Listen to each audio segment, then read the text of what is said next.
Hello, Jonathan Hetterly here, and today we're going to be discussing the psychological themes found in the new film, A Star is Born.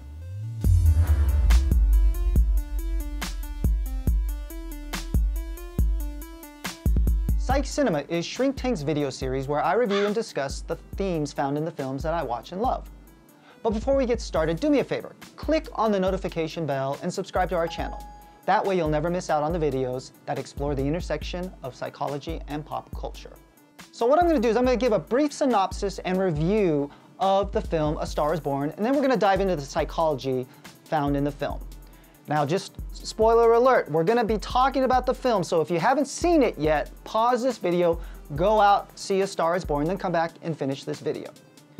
So written and directed by Bradley Cooper and co-starring Lady Gaga, A Star is Born is, I think, the fourth version of this tried and true Hollywood tale of the ascension of a starlet right at the same time that a male figure is stardom is demising.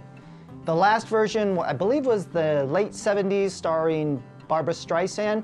This one is a little bit more balanced in terms of the Barbra Streisand version is very weighted towards a vanity project of hers, whereas this gives equal treatment to Lady Gaga and Bradley Cooper's character. Now, this is what we call melodrama, and with that I tend to review it and critique it a little bit differently because of its genre. So I don't really tackle comedy in the same way that I would critique and analyze a historical drama, horror, or suspense.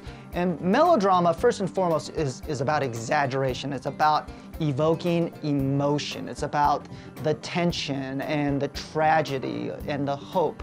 And so when you look at A Star is Born simply from that lens, it's a very successful film. It is wrought with emotion. There is a lot of sadness. There's a lot of elation. There's a lot of hope and despair found in this film. And Bradley Cooper really leans into that to create these really cinematic moments of like a deep emotion between the two characters and the story itself. I found the film to be thoroughly enjoyable. I thought Bradley Cooper did really well as the main character, Jack Maine, the kind of well-worn musician.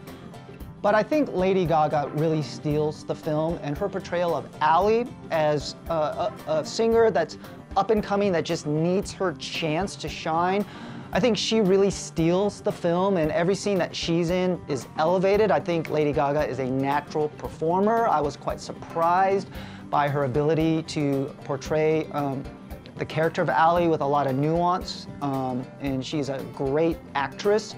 I was not surprised that she was going to kill it with the singing, but it's really some of those quieter moments and the interactions between her and Bradley Cooper's character, Jack, that really made the film elevated past just sort of pure melodrama.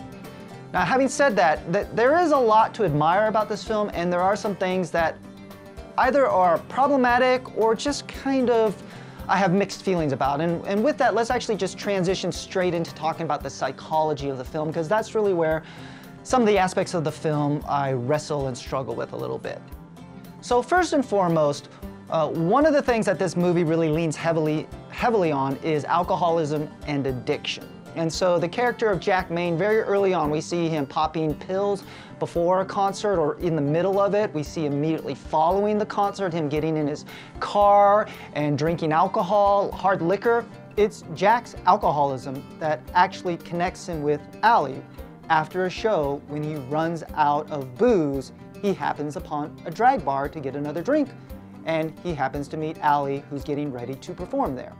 So this is played out throughout the film of him leaning on his drinking and pills, both as a form of self-medication, a form of escapism, and in a lot of ways just out of control behavior, because we see him do it in happy times, we see it do it when there's troubling times.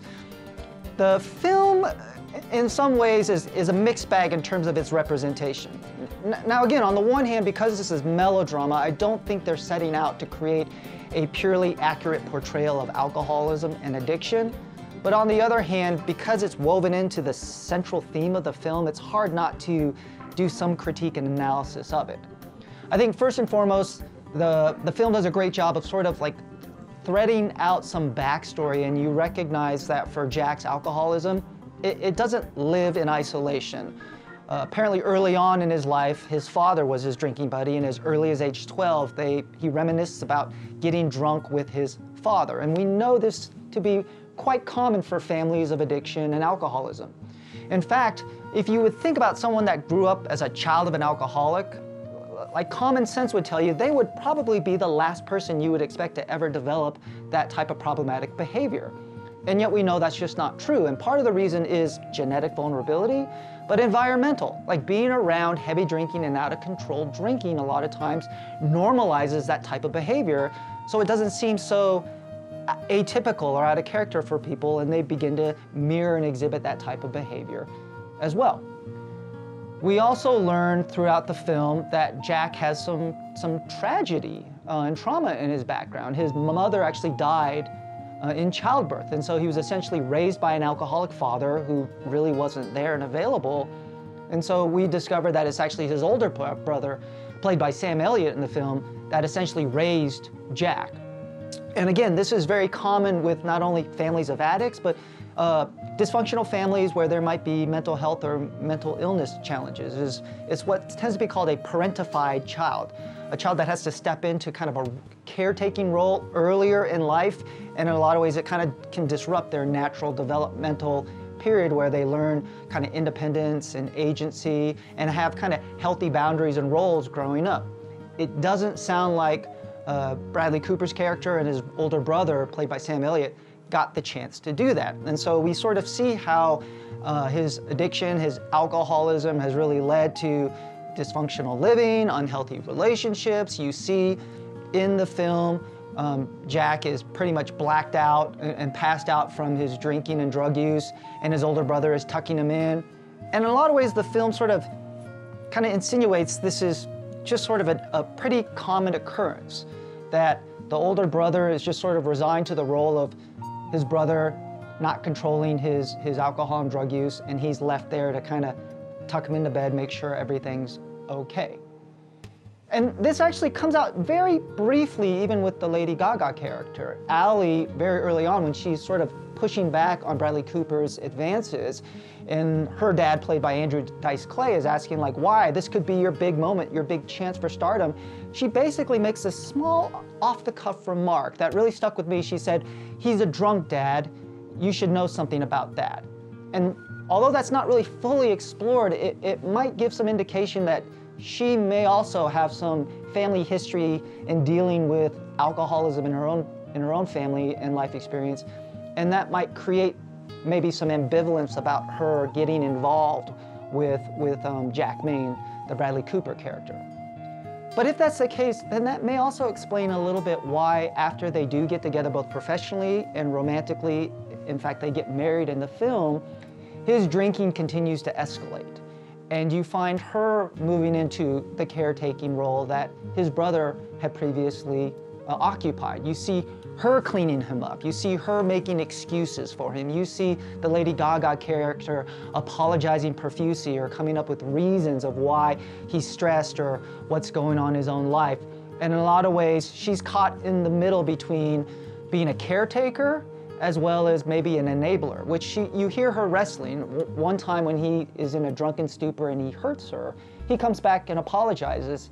And she basically says, if this happens again, I won't be there to clean up your mess. I won't be there when you need me. So she's really attempting to establish some firm boundaries, which we know if you work with addicts or families of addiction, or even if you have your own personal experience, that can be really challenging to hold firm, loving boundaries. And then something happens to where Jack ends up in rehab. And this is really where, in some ways, the film kind of loses its way a little bit, because it doesn't really lean into both the growth that he experiences. It also really doesn't address the mental health aspect of the trauma. And so one of the things that we know about trauma and mental illness, especially something like depression, is if somebody is suicidal, which we learn early on that even at age 12, Jack attempted to take his own life, We do know that for some people, when they feel a little bit better, there's actually a small point of time where they're actually at a higher risk of harming themselves, because now they have either the energy and wherewithal to follow through. But sometimes, even with the distorted thinking, if somebody gets to a better place in life, they can really have a really distorted outlook of they never want this experience and feeling to go away ever again, because they don't know what that feeling is like of happiness or the lessening of pain. And sometimes that can result in people taking real drastic and lethal means. And so it's very clear to the audience, or at least it was to me, that Jack is dealing with some undiagnosed and untreated trauma about his childhood and his upbringing. And we know that this is actually common amongst addicts. It used to be there was this tension between the addiction community and the mental health community, where both kind of would wrestle and think that their kind of field was the primary problem. So those that worked in the addiction field said, well, the drinking, the alcoholism, the drug addiction is primary, and if you treat that, a lot of the depression or anxiety is going to subside. And in the past, the medical field would view the mental health as primary, and so if you treat the depression, if you treat the trauma, the anxiety, and that lessens, then you'll see the need to drink or use subside. And we just know that both aren't true. It's actually the norm that those suffering from addiction also suffer from what's known as a comorbid or co-occurring mental health diagnosis. In fact, the latest figure that I came across is upwards of 54% of folks in treatment have an identified mental health disorder as well. And so with that, it really both need to be adequately addressed.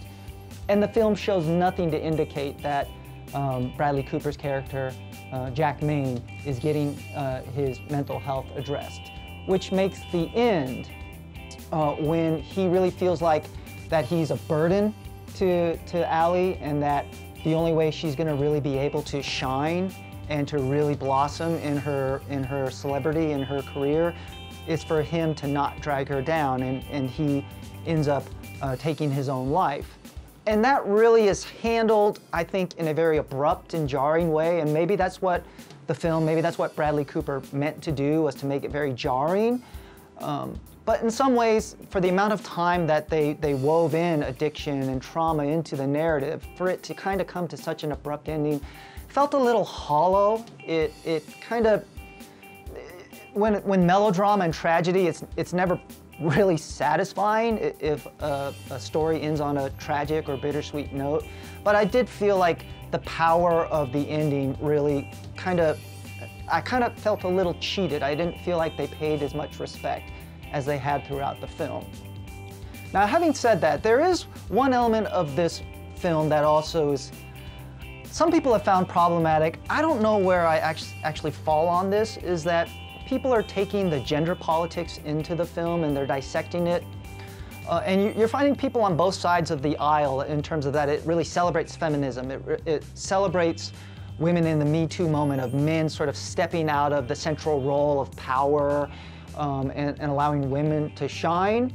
And I think there's a lot about the film that kind of bolsters that argument. But at the same time, if you think about the film, it's called A Star is Born. And yet more attention is paid to the Bradley Cooper character than the Lady Gaga character. We learn very little about her background and her family. We spend more time with Jack and his brother and the backstory and his treatment, and all the while that he's going through rehab and all the things in his life, you just sort of get these sporadic moments of Lady Gaga's career progressing. And so that kind of, in some ways, feels a little tilted in the wrong direction if this is a celebration of feminism and women really shining in the arts and entertainment. The other thing that's always been problematic about A Star is Born is that the dynamic of that the starlet on the rise needs a man to take her under his wing and to open up opportunities for her to shine. Now, whether or not that's true, whether that's problematic, or whether that's reflection of the gender politics in the arts and entertainment industry, or even in society in general, I'm going to leave it up to other people to debate the merits of that. I do think it's something that can't just be easily dismissed or swept aside. Again, that being said, I think every scene that Lady Gaga is in, she knocks it out of the park. I wish she was in it more.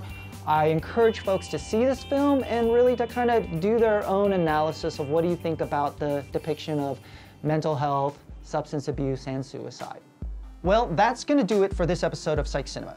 Tell me, what did you think of A Star is Born? Be sure to leave your own comment or recommend a film that you'd like me to do a psychological analysis of.